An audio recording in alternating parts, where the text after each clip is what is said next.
But what really ails Moy University? Let's stay on that story for a moment. Senior officials from the troubled university have begun recording statements with the EACC as the probe into the 2.2 billion shillings infrastructure fraud begins.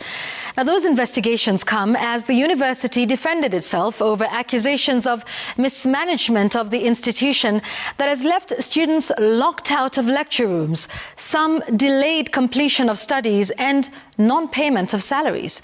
The institution says it only owes last month's salaries. But as Brenda Wanga reports, that defense comes as sections of the administration admit to deep-seated problems at the university.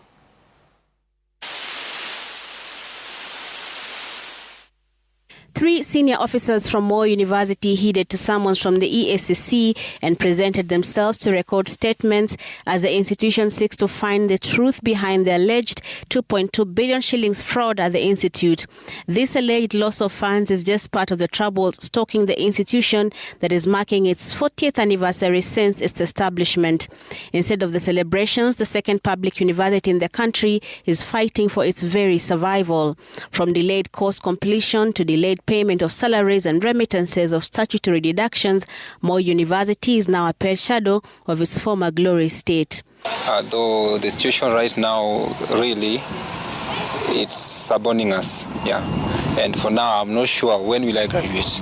But as things goes by, it's now 2 months since the academic calendar started. We have not even entered lecture rooms. We have not had any session with the lecturers. Yeah, it's just devastating, frustrating. We're just hoping that the government can do so. The government needs to clear with all our dues so that we continue. We calculated from our end. We realized that staff are owed 8.6 billion.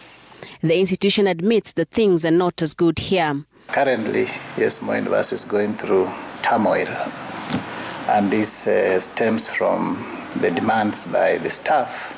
Things haven't always been like this for this university. Indeed, the university was at some point thriving, that it birthed a number of other institutions of higher learning that have gone on to get their own charters to fully fledged university status, like Maseno University, Masinde Muliro, Garissa, Karatina, Masai Mara, Rongo, amongst others.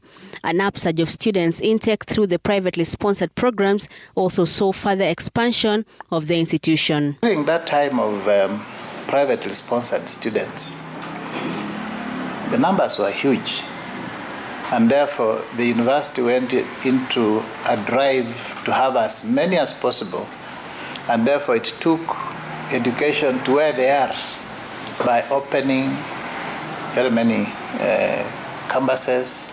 Amongst the campuses opened but didn't survive include West Campus Eldoret, Kitale, Nairobi, Kericho, Mombasa, Mogotio and Nakuru campuses. But the closure of these campuses came with an extra financial burden. So we had to employ staff to service that huge number of students. So when it collapsed, ideally the staff should have gone home because there was no work, but they were actually brought back to main campus. The university also contends that the funds from the government under the now old model of funding has also affected the running of the institution. But the institution also stands accused of mismanagement of funds, recklessness, greed and bad governance. The university is now the subject of a forensic audit by the Auditor General to establish the true extent of the rot at the once shining beacon of academic excellence. While the outcome of the audit is still pending, the university has sought to defend itself over these accusations. It blames the delays in meeting academic timelines, especially for the 2016 medical and surgery cohort, whose plight was highlighted by Citizen TV on factors beyond its control, including the KMPDU strikes from 2017 to 2024 that cumulatively cost the students 336 days, the ongoing UASU strike that started in September this year, as well as the COVID-19 pandemic that disrupted learning for 16 months. It also claims that it has paid salaries until September, while admitting to delays in statutory deduction remittances due to inadequate capitation to the university. Brenda Wanga, Citizen TV.